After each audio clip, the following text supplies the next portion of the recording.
Halo Sobat Literasi, kembali lagi bersama kami di podcast Yuk Tanya Ahlinya episode ke-7. Saya Muhammad Rahman Nurasya Mohati, mahasiswa Prodi Teknik Informatika Universitas Widya Tama yang akan menemani kalian di diskusi menarik hari ini. Nah teman-teman, di episode kali ini kita akan membahas topik yang sangat menarik dan relevan dengan perkembangan teknologi era ini. Apa sih topik hari ini? Pada penasaran kan? Jadi topik hari ini kita akan membahas mengenai data science dan perpustakaan menuju era baru inovasi dengan data.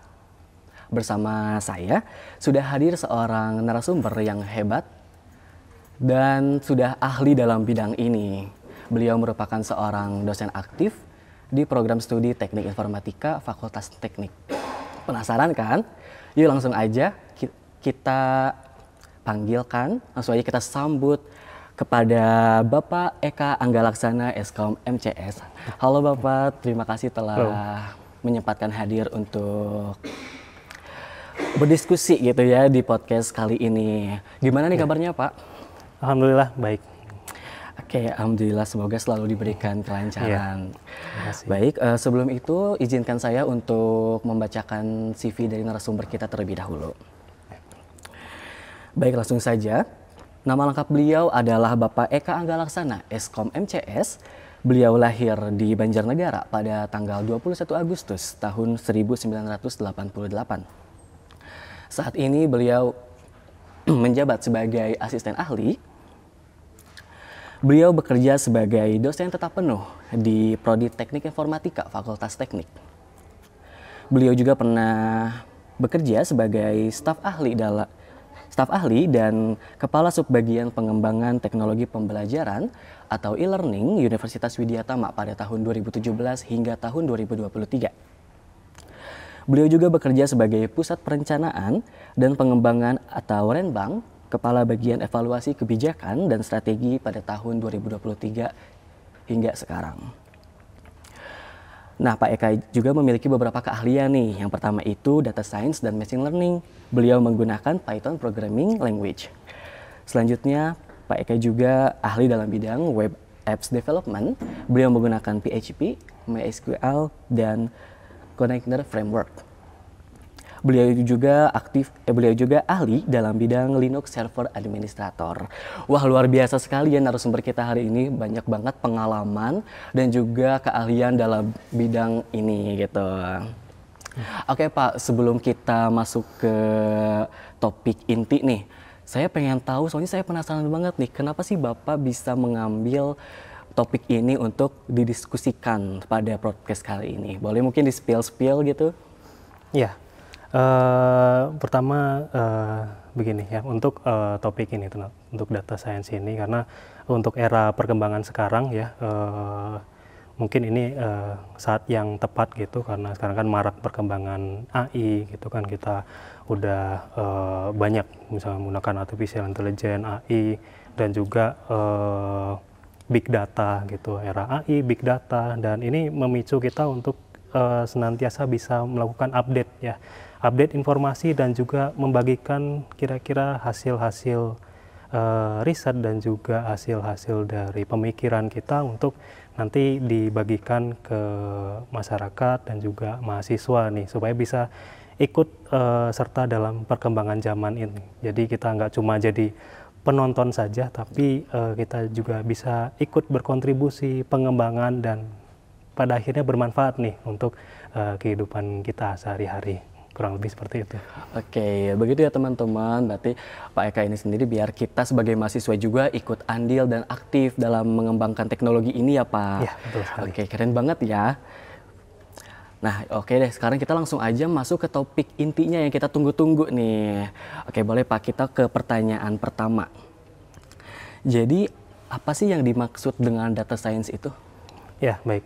Untuk data science ini ya, berkaitan dengan topik ini ya. Jadi data science ini adalah sebenarnya teknik kita untuk mengolah data ya, mengolah data untuk apa? Untuk menghasilkan informasi ya, informasi tentunya informasi yang bermanfaat, dan dari data itu juga kita bisa mencari pola ya, pola-pola di dalam data yang pada akhirnya nanti itu bisa berguna untuk decision making atau pengambilan keputusan. Keputusan bagi manajemen, perusahaan, institusi manapun bisa mengambil keputusan berdasarkan pada data itu sendiri yang udah kita olah itu tadi. Ya. Oke. Oh, saya juga pernah dengar nih Pak, kalau misalnya data science itu adalah gabungan dari beberapa teknik, kayak teknik statistika, teknik programming, dan juga teknik kecerdasan buatan. Apa itu emang benar apa gimana Pak? Iya, benar sekali. Benar sekali. Jadi kalau saya di informatika ya mengajarkan tentang data science, tentu ada di kurikulum ada pembelajaran tentang matematika seperti kalkulus, statistik, matematika diskrit dan lain-lain. Memang era sekarang ya, era AI, era big data itu tidak bisa dijauhkan dari itu. Jadi memang ada dari basic matematika, statistik dan lain-lain plus dengan bahasa pemrograman karena dari unsur komputer sainsnya ada. Jadi memang ada irisan di situ dari matematika, statistik dan juga programming language ya. Gitu. Ya.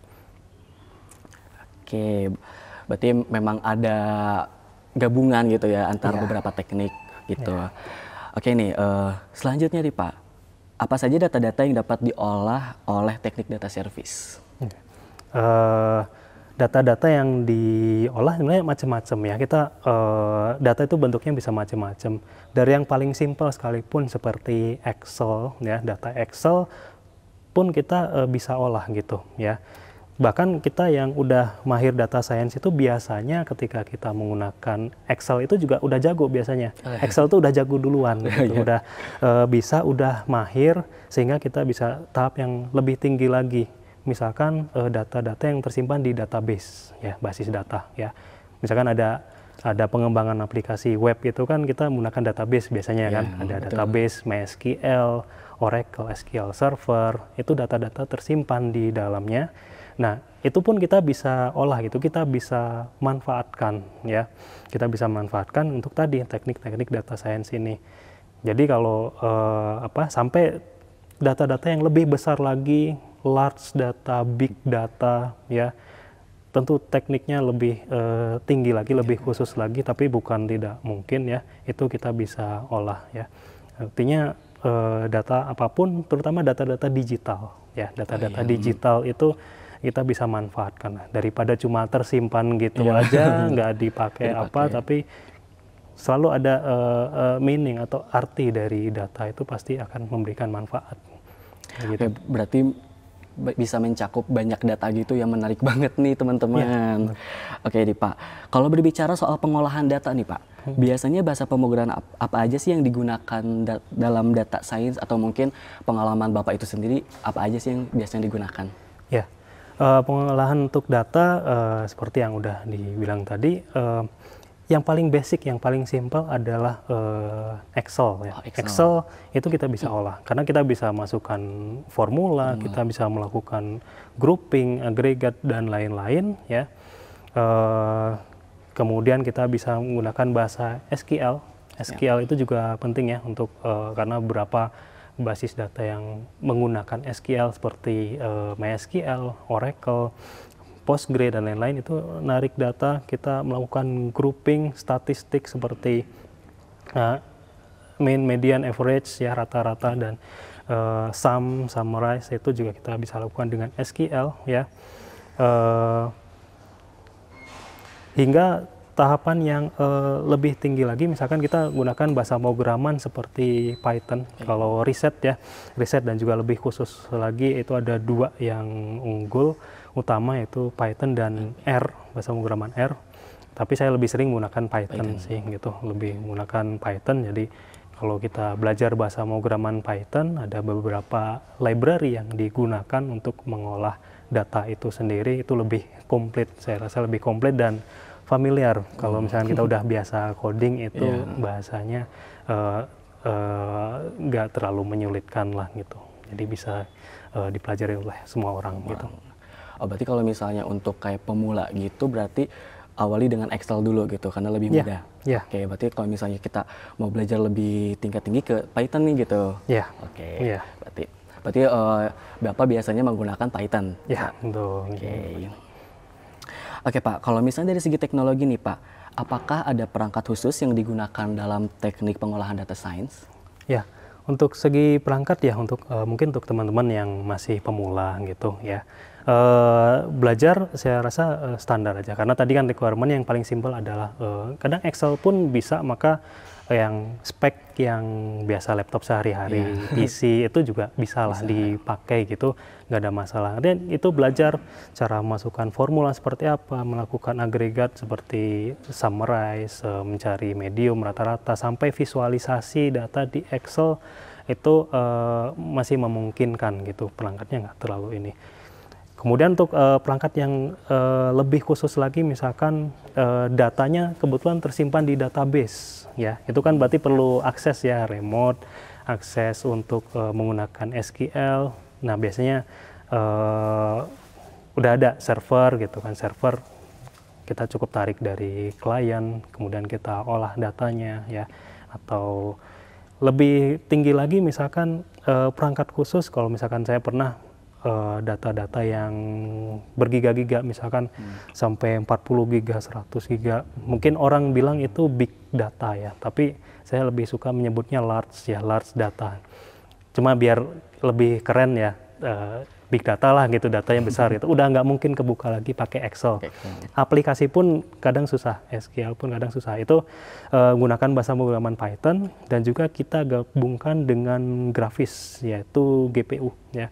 GPU, kalau misalkan teman-teman yang suka main game gitu kan, ada NVIDIA GPU gitu. Tapi perangkat ini tidak digunakan untuk main game ya, tapi untuk mengolah data ya. Karena memang lebih cepat ya, kalau di NVIDIA itu ada fitur CUDA ya, NVIDIA CUDA, ada CUDA Core ya. Kemudian ada beberapa seri NVIDIA grafis seperti RTX, GTX, itu sudah support untuk dengan Python kita bisa coding untuk melakukan pengolahan data itu lebih cepat daripada prosesor biasa ya.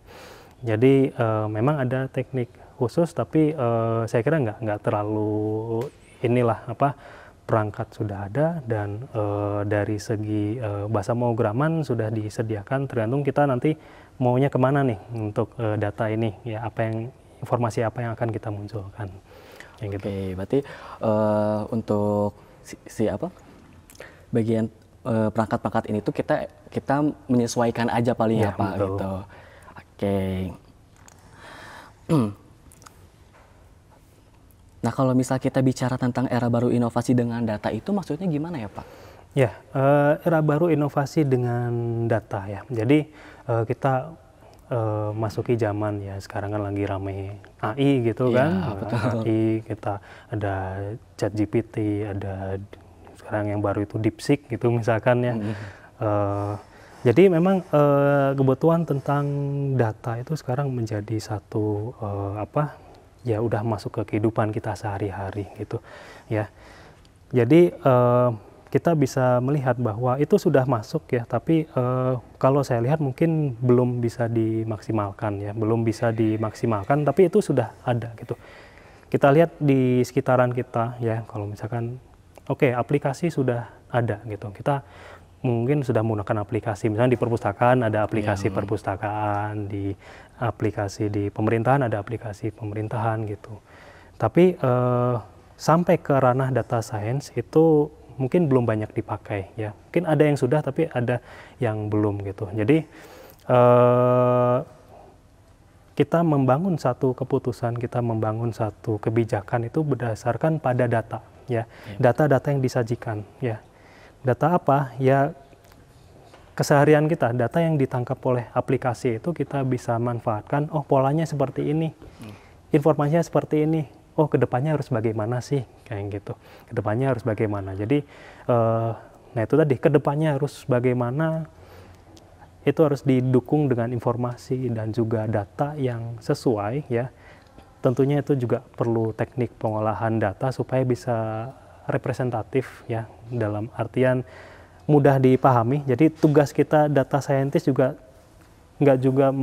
tidak cuma untuk mengolah datanya bisa, tapi menyajikan datanya dengan mudah, dengan informatif, sehingga bisa dikonsumsi oleh orang awam ya.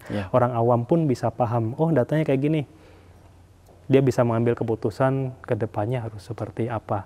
Nah, era itulah nanti yang masa itu kita akan sampai. Nanti kita akan sampai di masa itu, kita akan tiba di masa itu, sehingga mungkin nanti ada beberapa keputusan kebijakan itu memang berdasarkan pada data, dan itu saya lihat sudah ada beberapa pelatihan, training itu sudah sampai ke arah sana, ya training big data, training big science di data science itu sudah sampai ke arah sana. Jadi saya melihat ini semakin cerah lah ke depannya, semakin ramai lagi. Oke. Iya. Berarti emang data ini benar-benar membantu kita untuk mengambil keputusan gitu ya Pak. Misalnya kita mau mengambil keputusan apa dengan data ini, kita misalnya riset data terus menemukan pola, kita bisa langsung menemukan gitu ya. Iya. Betul banget tuh. Jadi teman-teman, data itu ternyata sangat penting gitu ya untuk mengambil keputusan di masa depan gitu. Apalagi di era digitalisasi sekarang ya Pak. Iya, betul sekali. Oke Pak, nah kalau misalnya tadi kan Bapak menyinggung tentang kayak aplikasi perpustakaan kayak atau apa gitu ya terkait perpustakaan. Nah kalau di perpustakaan itu sendiri bisa kasih contoh nggak sih Pak pengolahan data apa yang bisa dilakukan? Ya,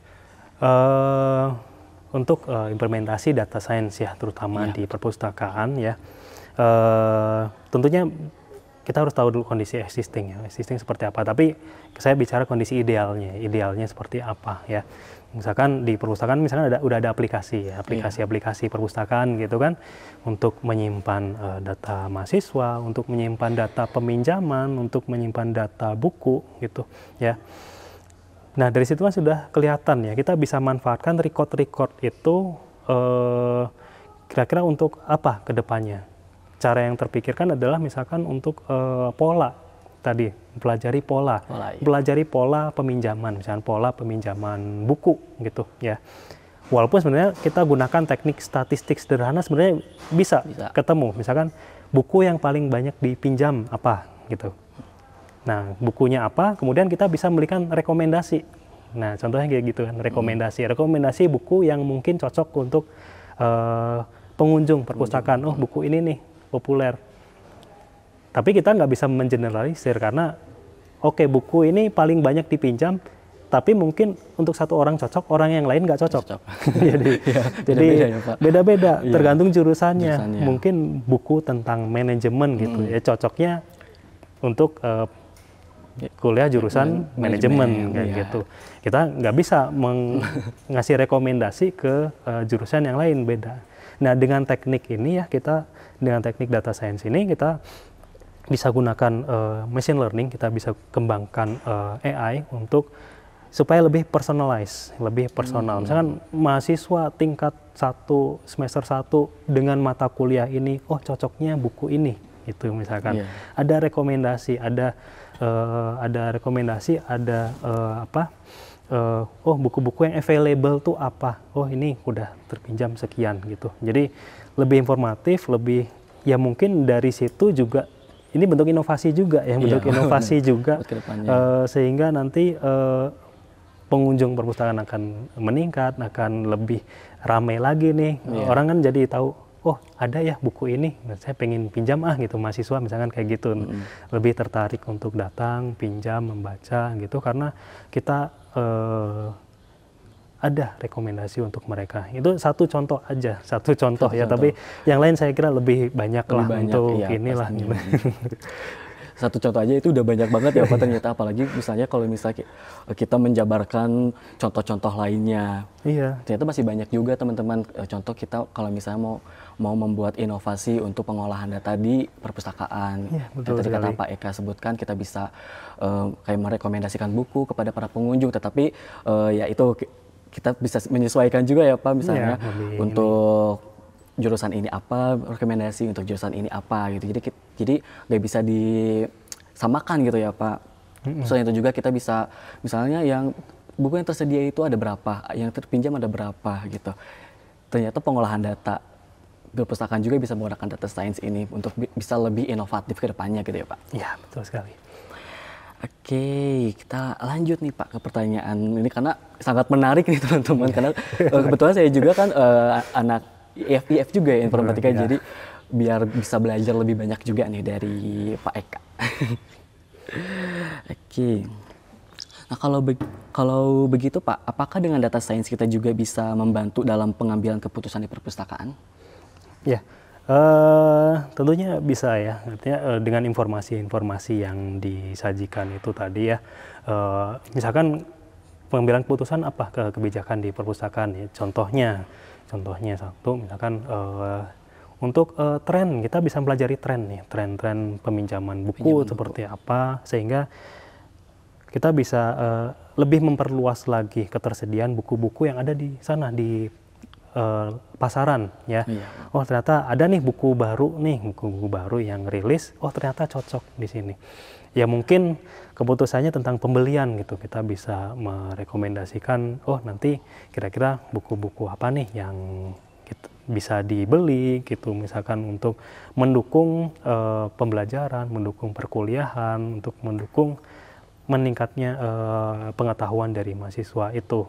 Kita bisa update juga buku-buku yang terbaru ya, yang tentunya sesuai.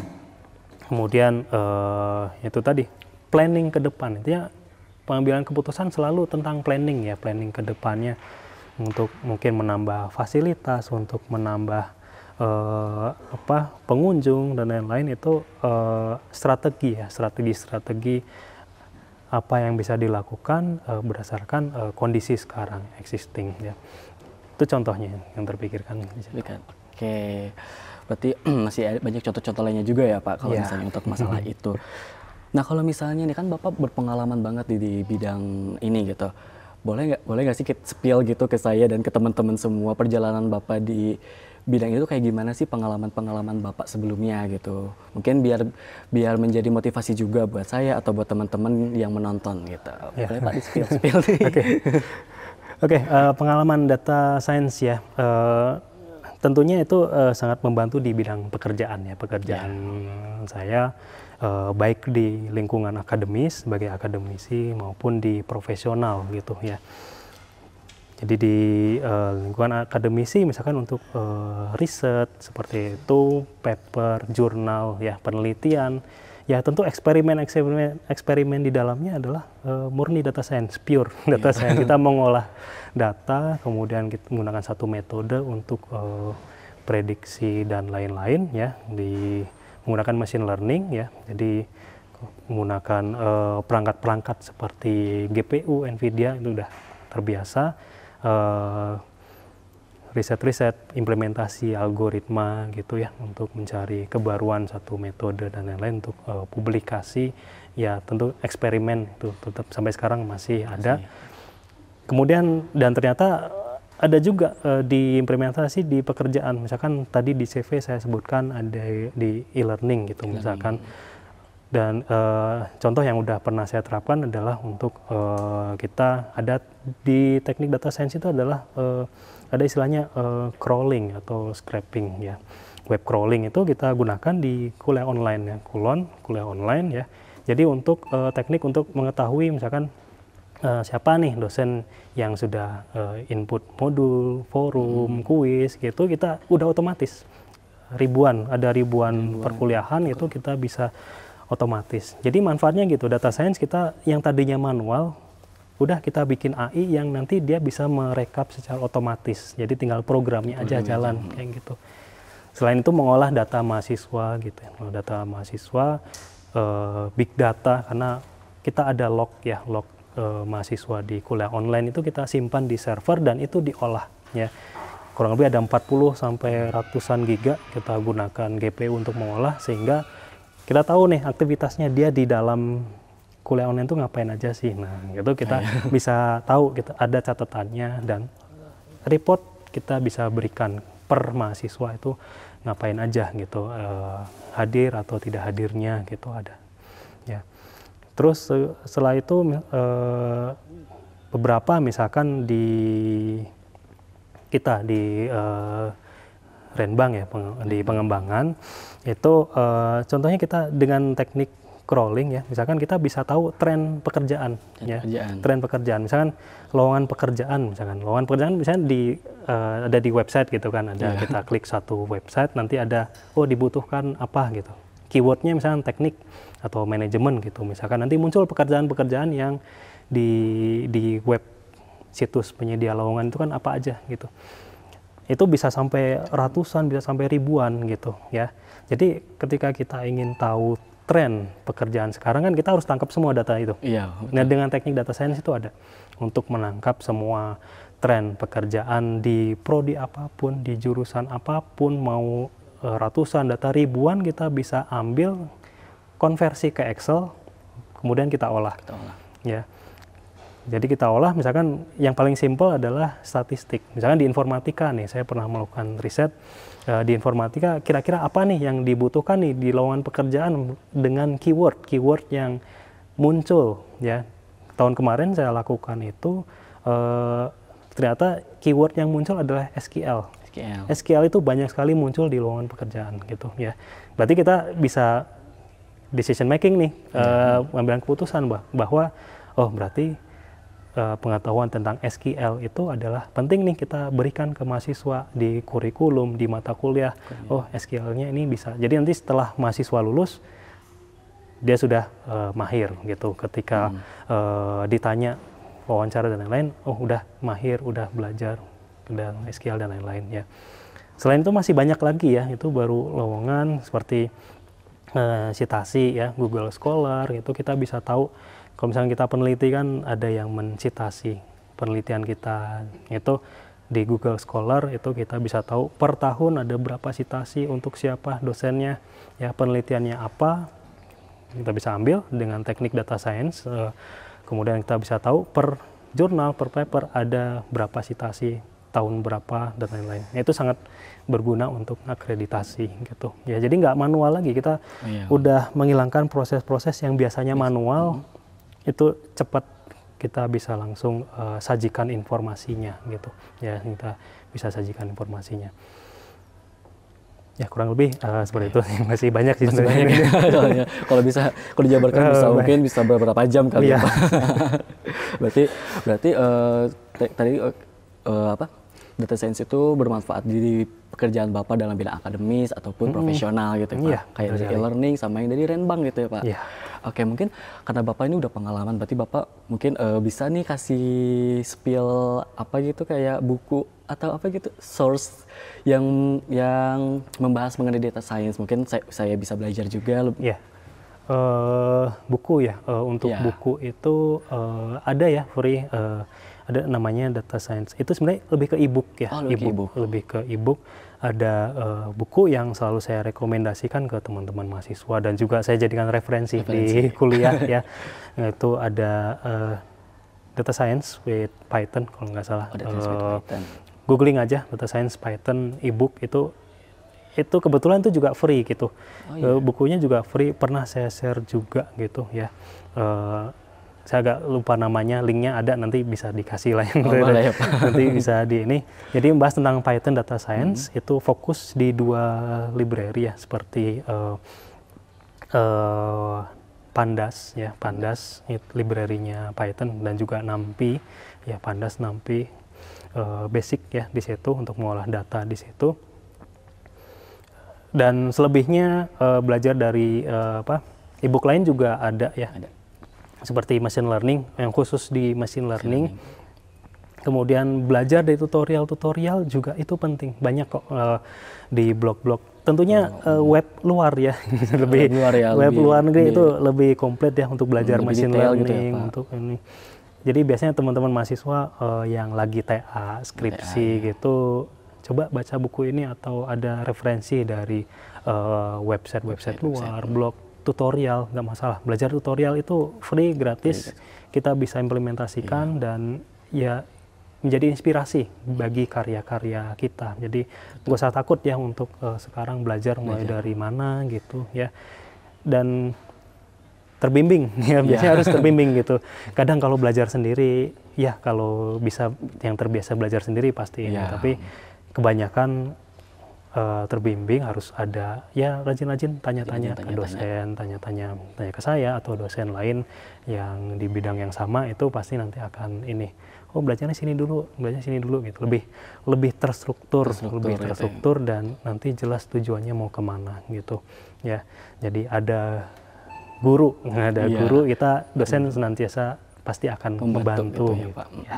Berarti selain dari dosen juga, karena kan sekarang sudah di era digitalisasi nih, sudah banyak platform-platform juga ya Pak, kayak misalnya kita bisa melihat di YouTube tutorial, atau misalnya kita bisa lihat juga di sosial media lainnya mengenai tutorial-tutorial data science gitu. Jadi walaupun kita masih bisa nanya nih ke dosen, tapi kita juga bisa belajar sendiri di rumah kayak otodidak dengan cara melihat tutorial-tutorial melalui sosial media ataupun bisa Google atau website-website lainnya atau jurnal, mungkin blog-blog lainnya begitu ya teman-teman. Gitu. Oke Pak, mungkin Bapak ada apa ya, kata-kata atau motivasi mungkin untuk teman-teman di luar sana yang sedang mempelajari data science atau mempelajari informatika juga lah Pak, atau apapun itu. Mungkin Pak, patah. Motivasi ya, motivasi. Tentunya data science ini ilmu yang menarik ya, ilmu yang menarik, kekinian ya. Dan jangan takut ya, terutama jangan takut. Misalkan memang ada irisan matematika dan lain-lain gitu ya. Tapi nggak perlu takut ya. Artinya apapun ilmu itu kita bisa pelajari ya, bisa kita pelajari asal tekun ya, rajin ya, dan jangan lupa berdoa yang penting ya, biar dimudahkan jalannya untuk ini bisa belajar ya. Tentunya memang sangat menantang, tapi ada jalan untuk mulai ke arah sana. Dan tentunya motivasi kita bukan motivasi dari saya dosen, tapi masing-masing individu punya cita-cita, punya impian apa sih? Oh, pengen kerja di sini, ingin apa? Tentunya lebih baik, misalkan lebih baik dari orang tuanya. Misalkan orang tuanya udah nyekolahin gitu kan, tentunya kedepannya bisa dapat pekerjaan yang lebih baik gitu ya. Dan salah satu ilmunya adalah ini data science. Pelajari, lewati prosesnya, walaupun sambil tertatih, sambil menderita, sambil ya itu bagian dari perjuangan ya. Gitu ya Pak. Tapi itu namanya proses gitu. Namanya proses. Tapi dengan kita melalui prosesnya, insya Allah nanti hasilnya pasti akan indah gitu. Akhirnya kita akan lebih bisa memberikan manfaat. Dengan ilmu yang kita miliki, kita bisa memberikan manfaat ke orang lain, memberikan manfaat ke orang banyak ya, memberikan manfaat ke perusahaan atau tempat kita bekerja. Itu yang penting gitu. Oke, berarti yang pertama itu kita jangan takut ya Pak, harus berani maju, berani belajar, berani ya, pokoknya kita jangan takut dan jangan mundur gitu ya Pak. Dan berdoa, terus kita juga harus konsisten ya Pak, pastinya konsisten untuk belajar. Jangan misalnya kita hari ini belajar tapi selanjutnya malah leha-leha gitu, jadi ilmunya nanti lupa lagi, nggak kebentuk gitu ya Pak. Iya, dan jangan lupa nanti ada juga misalkan kalau anak zaman sekarang ada istilah healing. Gitu. Kan ada tren kesehatan mental gitu. Jadi kalau bagus, jadi belajar terus lama-lama stres. Iya, ya nggak apa-apa, ada waktunya untuk healing, ada waktunya untuk belajar. Nanti kita pintar-pintar kita ngatur waktu lah, nanti di weekend, di apa ya. Boleh silakan, mau main game, mau healing, mau apa, jalan-jalan. Saya rasa itu untuk anak zaman sekarang juga penting gitu kan. Jadi ada waktu untuk belajar, ada waktu untuk kita bisa alokasikan. Yang penting kita bisa memanage waktu aja ya Pak. Misalnya ada saatnya kita belajar, ada saatnya kita untuk merefreshing otak kita, healing gitu ya Pak. Berarti benar teman-teman, jangan. Jadi kalau misalnya kita mau belajar, kita walaupun kita fokus, tapi kita juga harus sayang sama diri kita ya Pak. Kita harus ya merefresh otak juga gitu. Oke nih, dari topik ini kita udah mau berakhir nih Pak. Gak kerasa gitu ya, di topik pembicaraan ini kita sudah berada di penghujung acara. Nah, jadi di topik tadi kita membahas mengenai data science gitu ya, dan inovasi untuk kedepannya gitu, apalagi di perpustakaan. Jadi tadi Pak Eka bilang data science itu kita mengumpulkan informasi ya Pak, mengumpulkan informasi, terus kita nanti menemukan pola dan bisa dijadikan sebuah ambilan keputusan decision making ya Pak. Ya, nah, kayak gitu. Dan dalam segi perpustakaan dari Pak Eka tadi bilang kita bisa misalnya memberikan rekomendasi buku kepada para pengunjung melalui aplikasi gitu, tetapi itu harus itu juga ya Pak, misalnya sesuai jurusan atau sesuai keinginan. Jadi kayak mungkin ada sub menu gitunya ya Pak. Ya, menu gitunya ya. Gitu. Seperti itu. Dan juga kita juga bisa membuat kayak seperti apa ya namanya tuh ketersediaan buku, misalnya ini buku ini sedia apa enggak, berapa lagi gitu. Jadi kan kita juga sebagai pengunjung bisa tahu nih, oh ini masih banyak, mungkin bisa ngajak teman-temannya buat minjem buku atau bagaimana. Terus juga untuk pengembalian, peminjaman dan lain-lain. Ternyata banyak banget, dan itu cuman satu contoh yang diberikan sama narasumber kita. Dan masih banyak contoh lainnya yang pastinya kalau misalnya kita spill pastinya itu bakal memakan waktu yang lama banget. Kita bisa berjam-jam di sini, bisa 1 SKS, bisa 3 SKS kayaknya ya Pak. Kalau di spill semua. Jadi terima kasih banyak ya Pak sudah sharing-sharing, sudah membagikan ilmu untuk saya juga gitu sebagai mahasiswa informatika, menambah wawasan baru, karena saya juga baru tahu nih mengenai data science ini bisa kita maksudnya inovasi di perpustakaan itu untuk apa aja sih, saya juga baru tahu nih dari Pak Eka gitu. Mungkin teman-teman juga mendapatkan wawasan baru dari podcast ini. Amin ya rabbal alamin, semoga ilmunya bermanfaat ya Pak. Amin. Oke teman-teman, kita sudah berada di penghujung acara. Oh seru banget tadi, topiknya sangat menarik, apalagi di era sekarang, apalagi Gen Z sekarang kan lebih banyak menggunakan teknologi ya sekarang gitu. Udah di era digitalisasi, pastinya yang namanya teknologi atau yang namanya data itu bermanfaat untuk kita ke depannya gitu, untuk apapun itu, misalnya kita mengambil keputusan pun itu itu bisa bermanfaat dan bisa melalui data gitu. Apalagi hal-hal lainnya juga bisa, yang pastinya nanti kita akan spill lagi di podcast selanjutnya lah.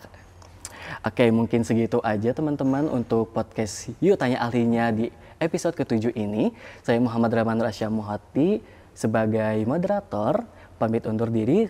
Saya ucapkan juga terima kasih kepada Pak Eka sebagai narasumber yang telah menyempatkan hadir di podcast hari ini. Sampai jumpa di podcast Yuk Tanya Ahlinya selanjutnya.